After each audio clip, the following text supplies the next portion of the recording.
Az elmúlt néhány évtized technológiai és telekommunikációs fejlesztései elképesztő tempóban viszik előre a világot. Bizonyos értelemben. Ugyanis az emberiség történetében még soha nem voltunk annyi emberrel kapcsolatban, mint most, miközben szemtől szemben soha nem töltöttünk egymással olyan kevés időt, mint manapság. Az On The Spot 9. évadában azért kelünk útra, most is 3-asban, hogy felfedezzük a térerő, a wifi és az okostelefon hatásait az emberi közösségekre, New Yorktól Erdélyig. Kíváncsiak vagyunk, hogy milyen változásokat hozott a technológiai boom a tibeti buddhista szerzetesek életében, hogy vajon tudnak-e még meditálni a Himalájában, miközben az Instagramra posztolnak. Indiában, a világ egyik legnagyobb bádogvárosában, a kamrányi otthonokban még WC sincs, de internet elérése mindenkinek van. Már a srí lankai esőerdőben élő tradicionális törzsnél is megjelentek az első mobiltelefonok, és a fiatalok arra vágynak, amit azokon látnak. Az Indiai-óceán évszázadokon át elzárt szigetein pedig napi 10-12 órát töltenek az okos telefonjaikon a maldívok, miközben az Egyesült Államokban az internetfüggőség veszélyeit kutatják. Merre tart a világ a 7 milliárd mobiltelefonnal a zsebünkben, és vajon mi irányítjuk a technológiát, vagy épp fordítva? Utazásaink során újra és újra belebotlottunk abba a kérdésbe, hogy vajon van-e az egészségünkre káros hatása a rengeteg elektronikai kütyűnek, amit nap mint nap használunk mindannyian. A kérdést 2 epizódban járjuk körül. Ma este azokat a szakértőket mutatjuk be, akik évek óta kongatják a vészharangot az elektromágneses sugárzással kapcsolatban. 1 hét múlva pedig azokat a tudósokat keressük fel, akik szerint nem vagyunk veszélyben, mert a sugárzás jóval az egészségügyi határérték alatt marad.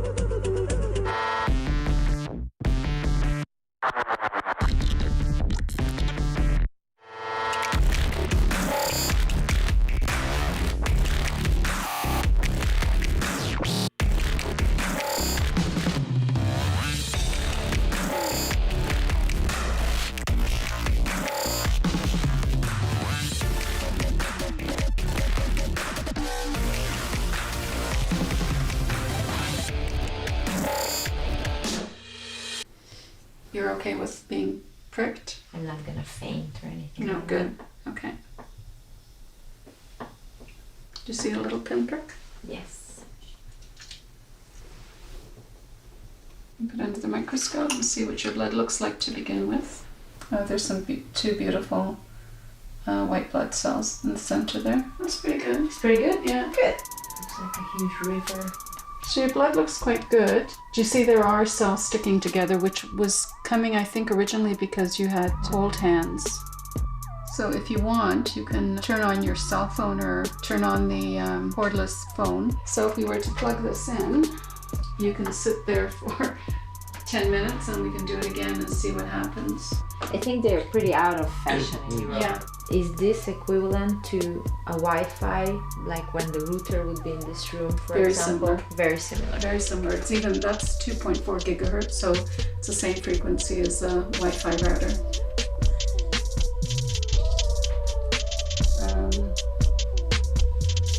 We can turn that off now. Okay. Ready? Oops. Oh, we need just a little bit. I'll take another one. So let's see what happens.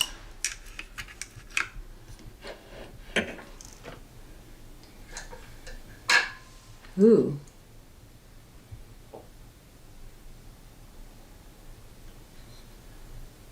Okay, do you see how your blood is very much coagulating? Yes. Looks like a different map. It does. It looks totally different. And just look at my blood. They're not moving at all. They're very sluggish. So your blood reacts to... This is definite. Yeah, yeah.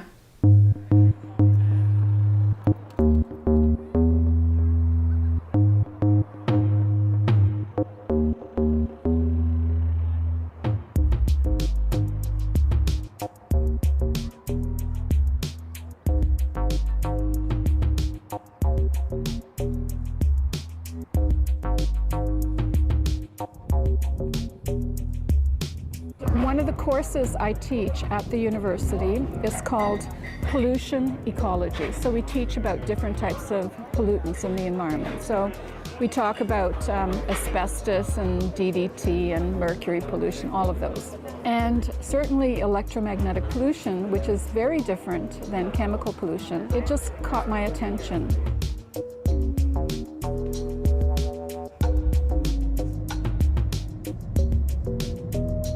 I prefer summer, but I don't hate winter. This shows you're not Hungarian anymore.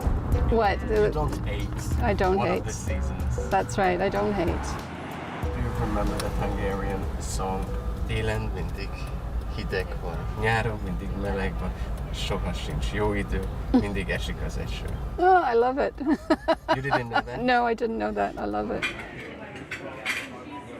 So you were born in Miskolc, I was. and your family came over to Canada in '56. That's right.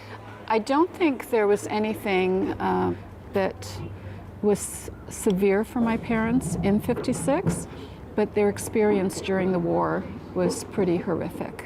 What happened? Well, my mother was in a concentration camp in Auschwitz. Yeah.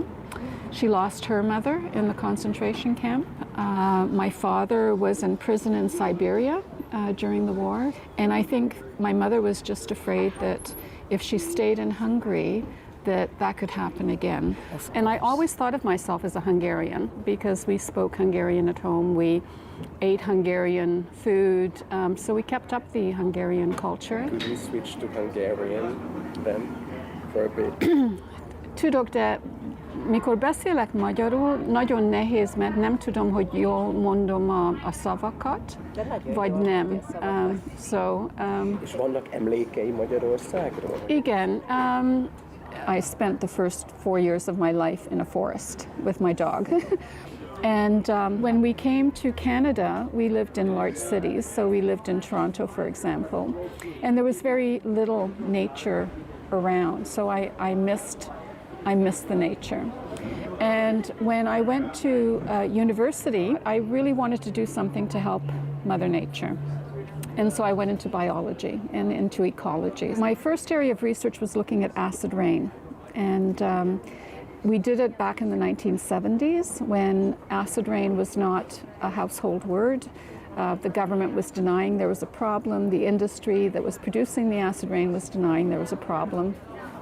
And so it was up to the scientists to try to understand what was happening and then to provide that information to change policy so that we could have clean air legislation. Certainly electromagnetic pollution, which is very different than chemical pollution, it just caught my attention. You read about it in the newspaper where children who live near power lines are having a higher risk of dying from leukemia. So I went to some friends who are physics professors, and I asked them, I said, do you think this could be causing childhood leukemia? My very good friend said, definitely not. And so I said, why not? You know, what's the reason for it? And he said, well, the energy at 60 hertz, 60 cycles, which is what our power frequency is here in Canada, he said it doesn't have enough energy in it to cause leukemia. There's no ionizing radiation.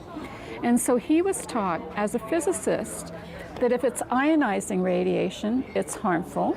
And if it's not ionizing radiation, it's safe. That's what he was taught as a student. And that's what I was taught as a student many, many, many years ago. But that wasn't a good enough answer. Just theoretically, it shouldn't have a problem. So I began to look at the research very carefully, and I read everything I could get my hands on. And at the end of 3 years, I realized that this form of energy is very harmful, much more harmful than people realize, and that we're just getting more and more of it. So we're going to have to understand how it's affecting the human population. Welcome, welcome, welcome to a holiday shortened week for Talkback. It's the Tuesday edition. Good morning, John. How you doing, good morning. buddy? Doing great. What's going on? We have a special guest on the phone. That's right. We have Frank Clegg on the phone. He's the former president of Microsoft in Canada. Wow. And he's now working with a group called Canadians for Safe Technology. And this is one of those issues that everyone's affected by and may be very divisive. So whether or not the Wi-Fi radiation that we live with every day with our cell phones and other technologies is hurting us. I really want to invite you to join us at 10 o'clock this morning to hear from the former president of Microsoft Canada. His name is Frank Clegg. He has now devoted his life to this issue. It's time for the company leaders in this country to answer a simple question. Are your products safe? Yes or no? Wireless radiation is everywhere. We use our smartphones and devices almost everywhere we go. The debate over whether exposure to this radiation affects our health is ongoing. Joining us is the CEO of Canadians for Safe Technology, Frank Clegg. Thank you for coming in on this. Thank you. You know, so much of this we talk about in a conversation, oh, it couldn't be good, but we don't. There's 100 studies that you've looked over and been a part of that say that this is doing us great harm. There's always an ongoing debate about is there enough science to defend, and there's reports that say we need more studies, we need more evidence. So we put a research team together and came back and identified over 130 studies, and we broke it into 8 categories, things like cancer, damage to the DNA, fertility impacts, childhood development and learning. So we're categorizing by sections and saying to the government, please tell us why you're still saying your guidelines are okay when we've got absolute proof that there's harm. When was that when your involvement started? 5 years ago, after we met with Dr. Havis, we had 3 situations here in Oakville that were all involving cell towers. One was they had put on some antennas on a house that was 10 meters away from their son's bedroom. There was another one where they had put a cell tower on top of a fire station with a kid's playground right beside it.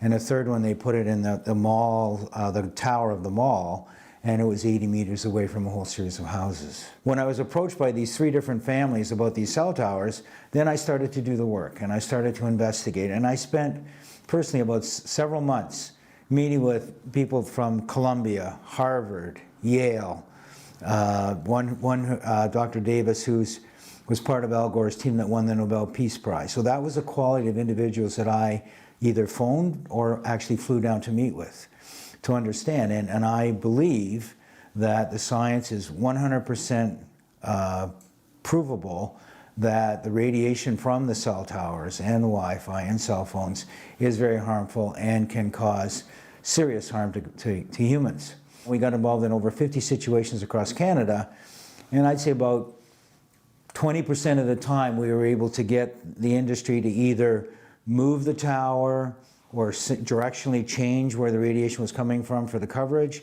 And so we were successful in 20. The other 80%, they just plowed ahead and put them in. Does it help you anyway, your corporate past and your connections? I think people are intrigued that I come from the technology industry. That's their first, wow, that's interesting, we got somebody from the industry. I think the position that I had does add credibility. I think people say, you know, if you ran that organization, you had that title, you had that level of responsibility, this guy must understand this a little bit, and he's not off the reservation, so to speak. Look, this is my industry. I talk about my industry doing some of these things, and I think they should do better. What are the health hazards of living in the proximity of a cell tower? In my opinion, there's 2 levels of concern. There's one we are now seeing with the National Toxicology Program and the study with the group in Italy, that there is absolute a connection between exposure to cell phones and cancer. In the case of the rats, it was cancer in the heart and cancer in the brain. When I met with Dr. Martin Blank from Columbia, he can show at the DNA level, damage at the DNA level. Absolutely proven, peer-reviewed, published papers on it. The other level of harm seems to be, and it's a lot harder to determine, is where people, you know, in the day-to-day activity, they may get headaches from it, they may get loose sleep, they may get tinnitus, the ringing in the ears. And so those are not just people who are electrosensitive, these are just normal people, everyday people. And we hear a lot of stories. In Canada, we're putting Wi-Fi in all the schools. And so we're now hearing a lot of stories where the children are coming home and saying, I'm having trouble concentrating in school, I'm having trouble with my energy level, I'm having trouble with concentration, headaches, nausea. Those factors are a lot more difficult to correlate with the electromagnetic radiation, because there's so many other factors that could be there. And I'm not saying that all headaches are caused by that. I'm not saying all nausea, but I absolutely have seen the studies and seen the reports that show there are a lot of them that are associated with that. C4ST is Canadians for Safe Technology. Nearly 70% of Canadians are aware that wireless radiation can cause health problems. That's not all. About 60% of Canadians said they were concerned, and in some cases very concerned, about that. The Canadians we surveyed also said they were worried about what cell phones or cell phone towers were doing to their health. C4ST feels the same way. We want the Harper government to make some straightforward changes to the regulations on wireless technologies and wireless radiation. So far, they refuse to do so. Let's tell the politicians that they need to do better. And so, you know, our materials that we're creating, you know, these fact sheets and stuff like that, basically are some common things to say. Don't hold the phone to your head. Even if you put it a foot away, it goes down exponentially. And so when you're texting, it's a good thing. When you're using a headset, it's a good thing. Don't sleep with the phone by your head or under your pillow or even on your nightstand. Don't sleep with an active cell phone near you. Put it in airplane mode. Put the laptop on the desk, not in your lap. So when I meet with people, or we meet with people, initially they're saying, okay, don't take my phone away. And we're saying, no, we are Canadians for safe technology, not Canadians for no technology. And that really makes a difference. We're saying, look, we all use cell phones. We all have, you know, we don't have Wi-Fi in our house, but we do have other, you know, we do have access to the internet. A lot of my volunteers run businesses, and, you know, they need the technology. But you use it intelligently and be aware that there's potential harm to you and your family. Keep tablets and and cell phones away from small children. Get rid of the cordless phone and replace that baby monitor. Don't have it, or find one that doesn't have RF signals. If you can opt out of smart meters, do that, because smart meters are constantly emitting, most of them. Mothers, be aware to keep that device away from your unborn child. Keep it away from your tummy. Becoming pregnant, I had been already aware of environmental toxins and things that I should be careful of. And I think a lot of women now are sort of tuned into this. I had found some studies online that talked about wireless radiation, and that's everything from cell phones to wireless internet and things like that.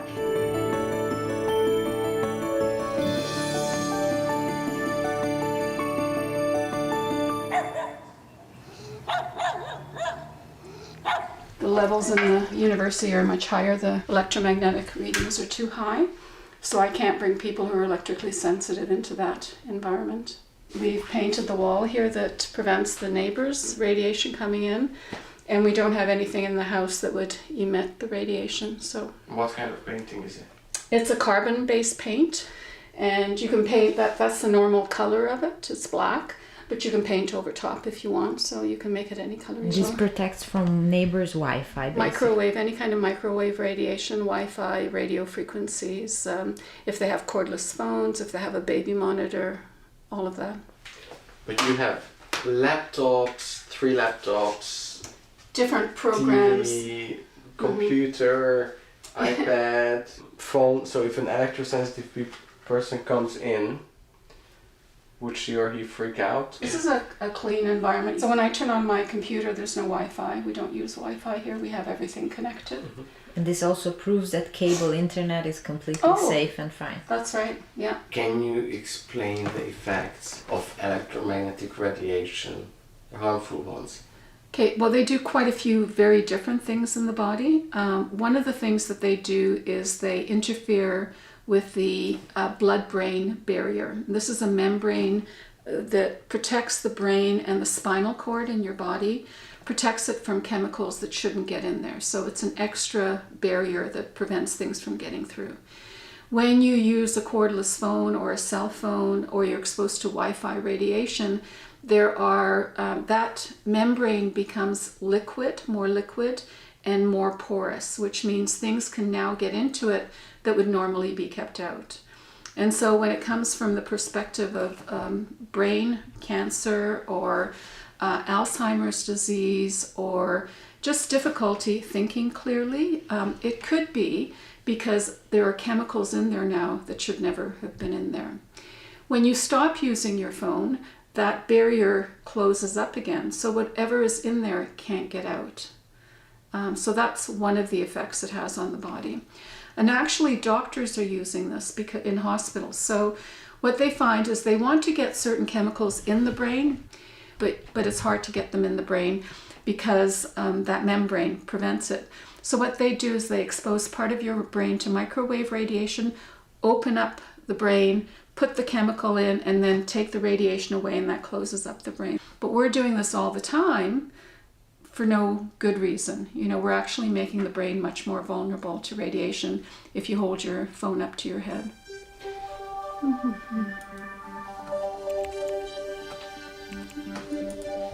This is one of our experiments that we did. This is a Wi-Fi router? Yes, made by Apple. So this is in a very closed room that it's all shielded. So the only radiation that goes in there is what we put in there. I was just going to show you some things that it does to my blood. And so after being in that room, this is what my blood looks like. You see all the cells are piled on top of each other, which means that the blood cell looks like this, and it exchanges oxygen between the cell and the surroundings. And if you cover that up, then you don't have that surface area to exchange the oxygen to get rid of waste products. So this is relatively unhealthy looking blood. Wow. So people who have blood that looks like this could develop headaches. They get tingling in their fingers because there's not enough circulation. They could have a stroke because the blood's sticking together, and so it's much more congested. So this tells me that I'm electrically sensitive. What are your symptoms, for example? If I'm in a very, very bad environment, I can feel it, like it has to be very bad. And I get headaches, and I become a little confused. I can't think clearly. So brain fog is one of my symptoms. I have difficulty sleeping when I'm in that kind of environment. So when I travel, it's particularly hard. Yeah. Every person's blood reacts or no? People differ in their electrical sensitivity. There are some people who are extremely sensitive who, if you turn on a light bulb in their presence, a fluorescent light bulb, they get an instant headache. They're sick for a couple of days afterwards, so they're extremely sensitive. But the scale is sliding. So you have other people who can experience this for a certain length of time, but if it's more than 10 minutes, 15 minutes, 20 minutes, then they develop the same type of symptoms. And there are some people who develop no symptoms whatsoever. It doesn't mean they're not being affected, it just means they don't develop a headache, or they don't develop anything that they feel a difference with.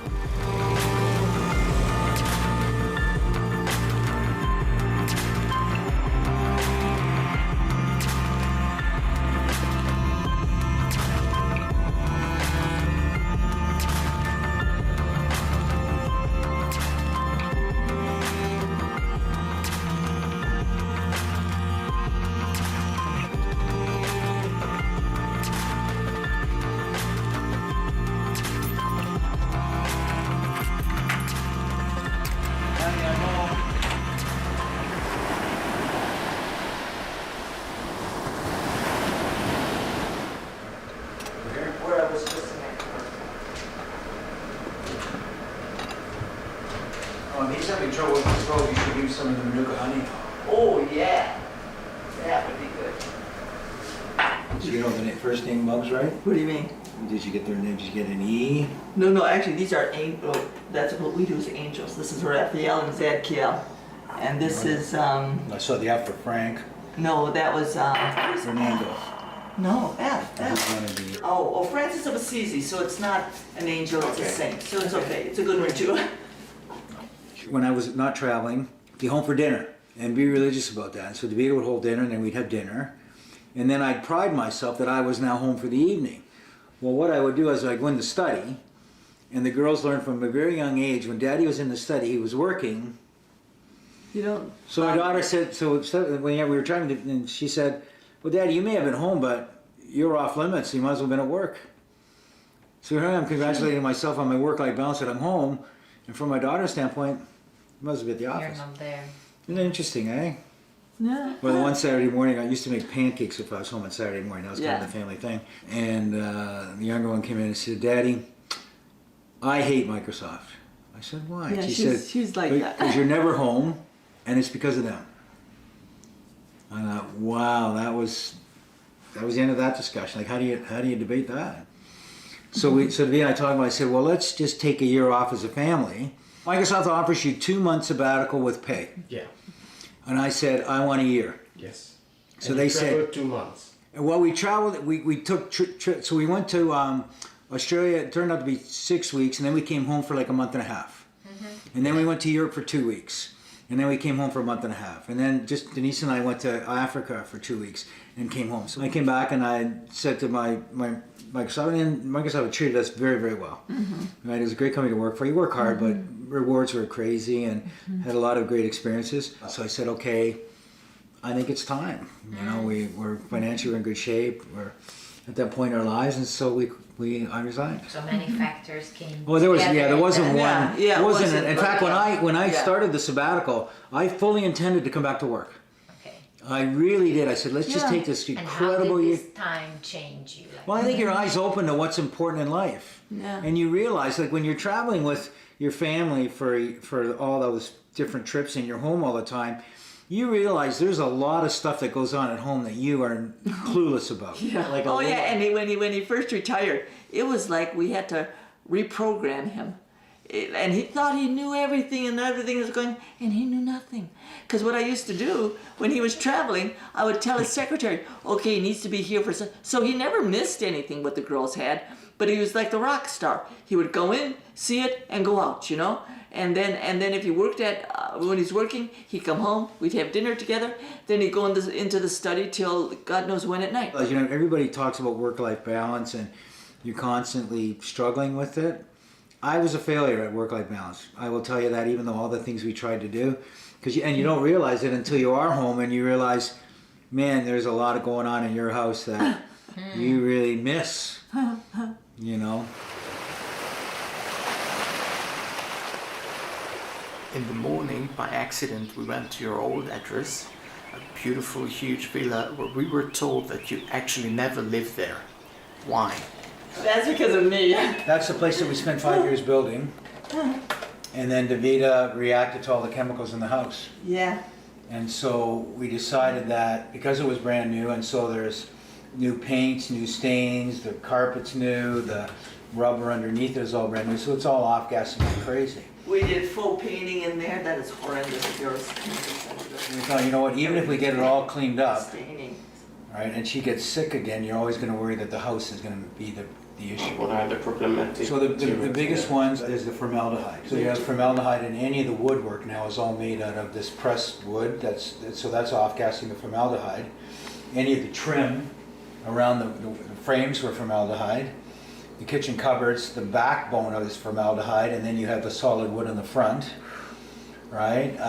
We had the faux painting has a special chemical in it. And any paint, if you don't buy VOC-free paint, paint is a horrific off-gasser. 2 weeks after we moved in, it was like I was pickled. So I just sat in the car, in the garage, waiting for Frank to come home so I could go to a hospital or something because I didn't know what to do. What were your symptoms and how did you realize that it's chemical sensitivity? My hands go numb, the arms go numb, brain fog, you're confused. Those were my first symptoms for that house. So 5 years of work, and then in 2 weeks, you realize that it's for nothing. You have to sell it. Well, it wasn't easy. But, for me it was. Well, for Davida it was, but you know, so you spend all your time, and we met with the builder and the architect every Saturday for 5 years. Yeah. Right? Yeah. Now, part of that was fun, and you get to pick materials and all that, but at the end of the day, you realize it is a building, it's a structure, it's an asset. And we just said, you know what, as beautiful as this place is, it's a dream home, blah, blah, blah. At the end of the day, we're never going to feel 100% comfortable being here. And then you built something safe? Well, no, we didn't build it. We bought a house that was 3 years old, but the family had a daughter who had colitis. It was like the perfect home for us because it used stone and tile and just they built it for that daughter who was not doing well. And so it kind of fit in with what I needed at the time.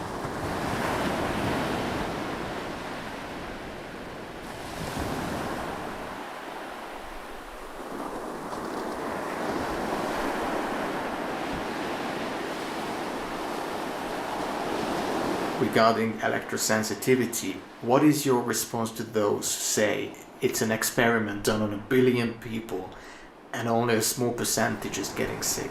We do know that there are certain things that people who become sensitive have in common. Some of the things are they've been exposed to toxic chemicals somewhere in their life, and that's made them sensitive. So they might have mercury fillings in their teeth, a lot of them. They might have had vaccines. They might be working in an environment that's chemically polluted. So we know that those people are likely to become sensitive more quickly than someone who hasn't had exposure to chemical pollution. We have a certain tolerance for any kind of environmental insult, and this goes higher and higher. And at some stage, it reaches a point and it overflows. And so people who have developed electrical sensitivity, for them, whatever their limit is, it's now overflowing and their body can't tolerate it anymore. Today there are 7 billion mobile phone subscriptions in the world, and now we're talking about a very small percentage of those people. Why? We have different amounts of sensitivity. Why is it that some people can eat peanuts and other people will die if they eat a peanut? It's the same type of thing. What's gonna happen? Put this against here under your bra. Okay. C-S-E-K-E. One of the tests that I'd like to do with you first is called an orthostatic test, which means this tells us what shape your autonomic nervous system is in, okay? And what you need to do is you need to lie down. You lie down for 3 minutes or so, and then you stand up, and then you stay standing. And this will tell how much stress your body's under just from lying down to standing up.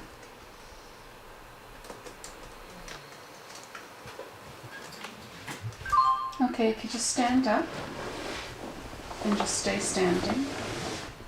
That's it. Perfect. Just by standing up, it's a certain amount of stress on the heart. So we're just measuring to see how quickly the heart responds. You do this test first before you do any other testing with the heart. And this puts you into a category. You can see how your heart is going like this. It's having these undulations. That tells you that you've got a very healthy heart. Now what you could do is lie down again. People who complain of electrical sensitivity very often say that their heart begins to palpitate very quickly or becomes irregular in some way. And so what we can do is hook one up with a heart monitor, have them just relax, doing nothing or reading a book, it doesn't really matter, and then turn something on when they don't know, and then just continue to watch their heart. And we've done this kind of testing with people, and what happens to some of them is their heart just starts beating really, really quickly.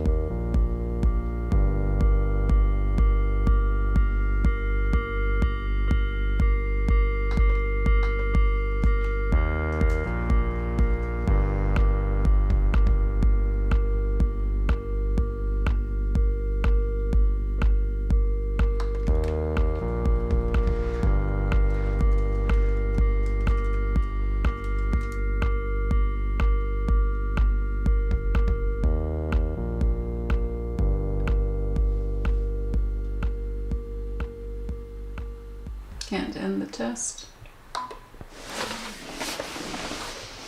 Hello. Within this interval, the phone was unplugged. Okay, so that's your normal heart. Here, do you see what happened? That means your heart is beating about 110 beats a minute. Whereas up here, it's beating 60 times a minute. Okay, so it speeded up and then it calmed down. Okay, it speeded up and then it calmed down. Did that about 3 or 4 times. So we turned on the phone. Everything was fine. Everything was fine. Everything was fine. And then suddenly, you did that 3 or 4 times, and then it went back to normal. So your body's trying very hard to compensate. So my heart is reacting to this, but it's So is your blood. So is my blood. Mm-hmm. How wonderful. But then it's trying to get back to normal. It gets back to normal very quickly. With some people, as long as they're exposed, their heart's pounding, they have to get away from it in order for it to stop. So your body's automatically trying to compensate. So, which takes energy, which makes you tired. So based on these two tests, I'm a little bit sensitive. You're a little bit sensitive, that's right. Yeah. Yeah. You wouldn't recommend anything different for me? You would recommend the same thing for everyone? I recommend the same thing for everyone. Minimize your exposure as much as possible by not having wireless technology in your home, by wiring everything. If you can't wire everything, you can turn it off at night so that at least at night you're resting without being exposed. When you use your cell phone, don't put it against your body anywhere. Hold it far away. Use the speakerphone to talk. If you can keep it off, that's ideal. So turn it on to airplane mode. Make sure your Wi-Fi and Bluetooth are both off. And so the less you're exposed, the better.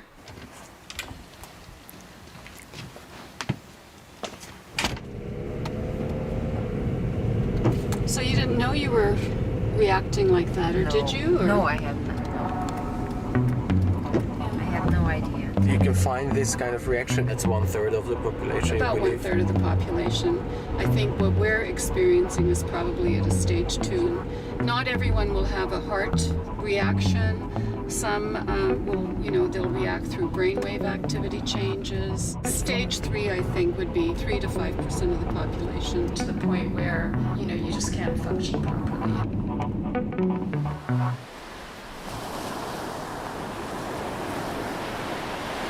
So can you both explain us when the electrosensitivity part came into the chemical sensitivity? We also read it, that most chemical sensitive people become electrosensitive. And I was severely electrosensitive, so that's a statement when I say that. And just my life, every time I went somewhere I thought, are they gonna have Wi-Fi? Do they have cell phones?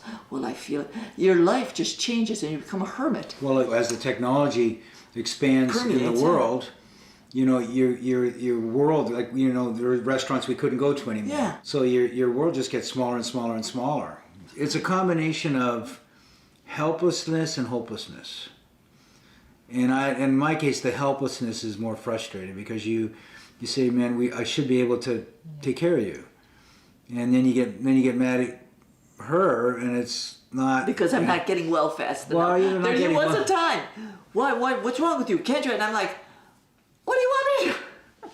Really, that's what you're like. What do you want me to do? I'm trying the best I can, but this is as fast as we can't go here and we can't go there. Yeah, that's another thing. We can't travel. We can't do this, and their hopes, and they want to do this, and with the kids, it's always about mommy. It's always about mommy.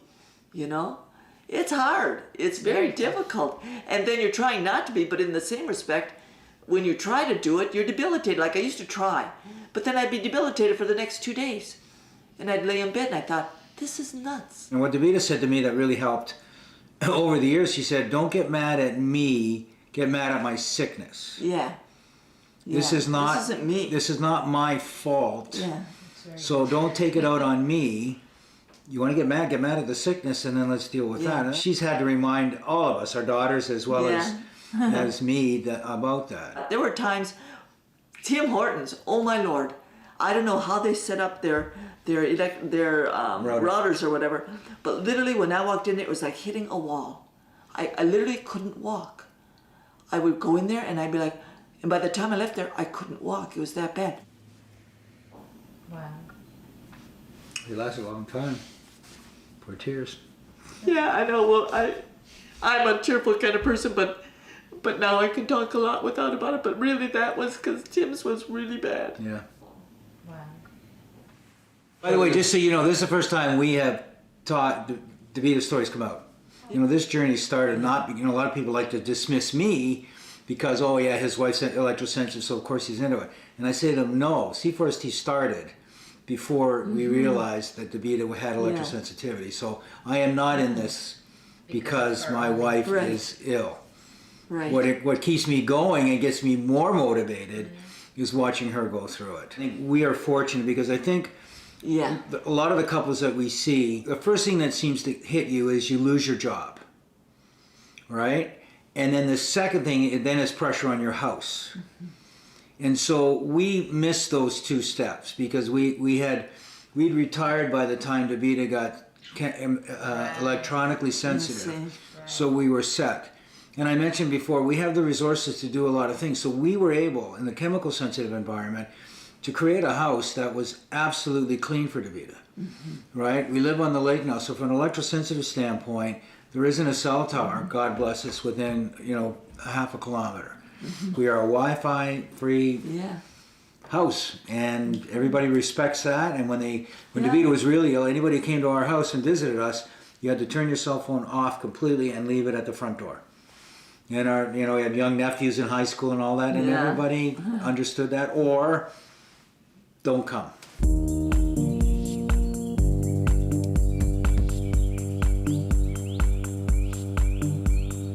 That's a radio antenna. It's television road, it's called, or TV antenna, not radio, TV antenna for a local TV station. They don't bother me too much because if you go to fear, then you will make it worse for yourself. Worry, fear, anything that causes stress in your body, emotional stress, psychological stress, is unhealthy. And so if you're already experiencing the harmful effects of this, what you really want to do is calm down and allow your mind to help you recover rather than to make it worse.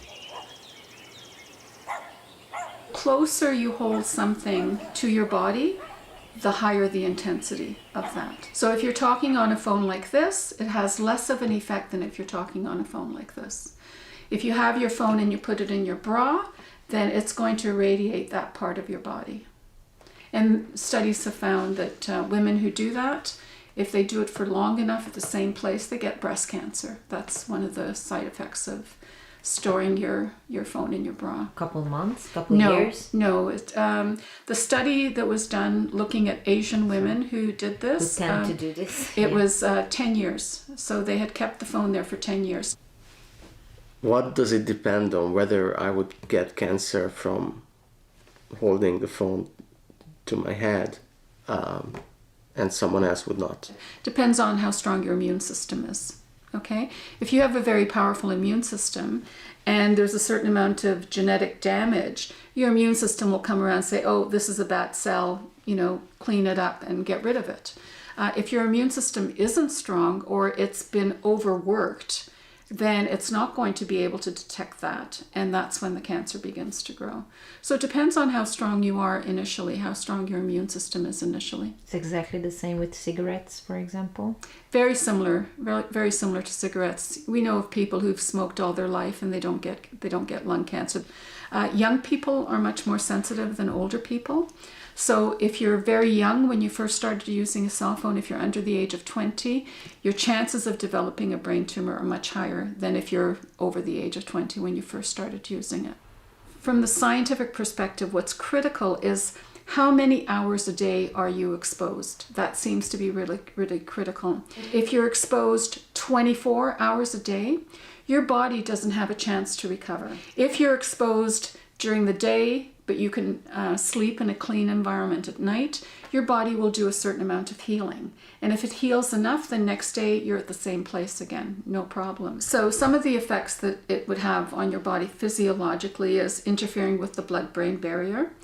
It also affects certain enzymes in your body, and it causes an increase in free radicals.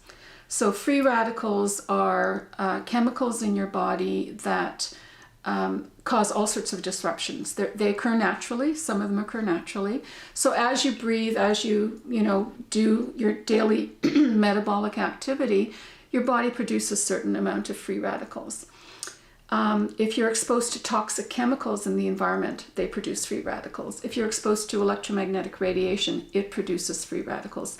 These free radicals then have a secondary effect on the body, and they then begin to destroy other types of enzymes that you might have in your body. So what electromagnetic exposure does is it prevents your body from neutralizing free radicals. So it doesn't necessarily increase what's there.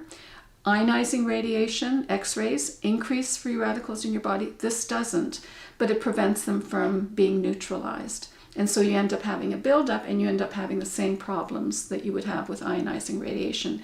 And one of those problems is cancer. The other is electrical sensitivity, which has a lot of different symptoms for people. And the third is reproduction. We know it affects sperm. So sperm are very, very sensitive to this radiation. And if you expose them, like if you keep, for men who keep their cell phone in their pocket, it's very close to their gonads, so it's going to affect sperm quality. Sperm swim much more slowly. They die much more quickly. Some are deformed. They have 2 heads or 2 tails. And fertility is a really big problem in our society. Women are having a harder time getting pregnant. Some of that is due to chemicals in the environment that are mimicking your hormones, but some of it is actually due to the radiation that's coming from cell phones. And for women to keep a cell phone near her, this part of her body, really bad, because she has egg cells that have been there since she was born. So they're there all the time. She doesn't make new egg cells. Men make new sperm. Every 3 months, men make new sperm. So if you want to get pregnant, it's important for the man not to keep a cell phone in his pocket for at least 3 months. And then you have new sperm, fresh, hopefully more healthy. With eggs, it's totally different. You destroy an egg cell, you've destroyed your future generation. Back in 2011 was the last full, complete, thorough analysis done by any agency in the world. In the World Health Organization, there's IARC, which is the group that's chosen by the World Health Organization, and they had 40 scientists spend a week reviewing all the science. And they came out with a category called 2B, which means it's a possible carcinogen for humans. It's interesting, 3 of the key drivers of that scientific analysis, so Dr. Hardell, whose studies from Sweden really provided the core basis for that decision. Dr. Anthony Miller, who's a Canadian who actually wrote the science summary for the World Health Organization, and Dr. Deborah Davis, who's part of Al Gore's team that won the Nobel Prize. They're now calling for that to be upgraded to a category 1, which is the same as tobacco. So the scientists now who've been studying this for decades are now saying there's proof that the emissions from wireless devices should be categorized as category 1, which is the same as tobacco.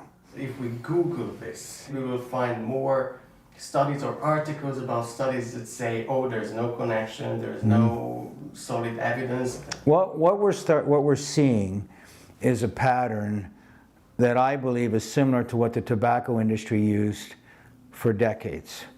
You have a report that's written and it's published and it shows harm. It's my personal opinion that what industry then does is hire scientists who may believe that there isn't harm, but we can point back to where they are paid by industry to again go and look at that study and produce criticisms of that study for one thing, and secondarily produce multiple studies that show that there isn't harm. And so if you're then a politician, you look at that and they use this weight of evidence term and they say, okay, I've got 1 study that shows harm and I might have 5 studies that don't show harm, then the politicians and Health Canada, they look at it and they go, well, I'm kind of confused. So you don't need to necessarily win the argument. What you need to do is you just stop people from acting. And the best way to stop government from acting is to just confuse the issue. The regulations today have not kept up with the technology. The first legal case was in 2002, and it was about power lines. Most of the cases dealing with electricity and power lines coming too close to farms or homes, that sort of thing. Recently, I'm involved in one right now where the judge is having to decide whether or not it's going to move forward.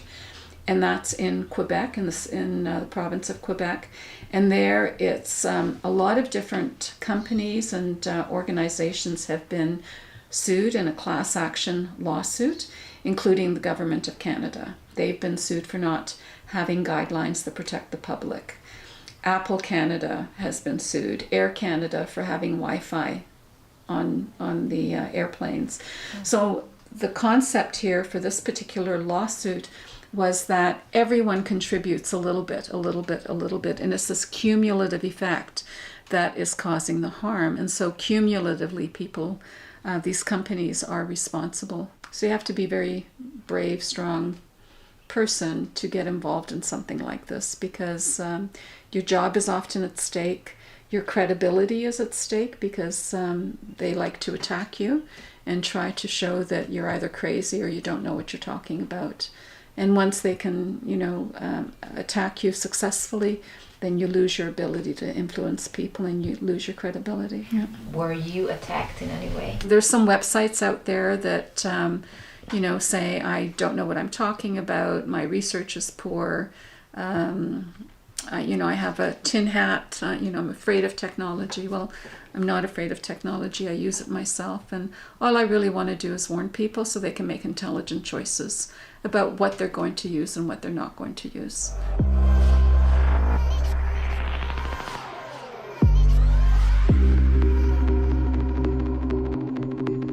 Egy hét múlva az Európai Sugárzásügyi Kongresszusról jelentkezünk. Ide kísérjük el a WHO, azaz a Világegészségügyi Szervezet magyar delegáltját, aki több mint 30 éve kutatja az elektromágneses tereket, és állítja, hogy a mobiltelefonjaink és wifi routereink által kibocsátott sugárzásnak nincs káros hatása az emberi szervezetre. Én kutató vagyok, fölteszünk kérdéseket, próbálunk válaszolni rá. Magda olvasról én olvastam cikkeket, tehát ez nem tudomány. Tehát ez tulajdonképpen beszélnek a tudományról, de a tudomány szentélye a laboratórium. Ott dől el minden, a többi az csak szöveg. A tudományos vita másik oldala az On The Spotban egy hét múlva ugyanitt, ugyanekkor.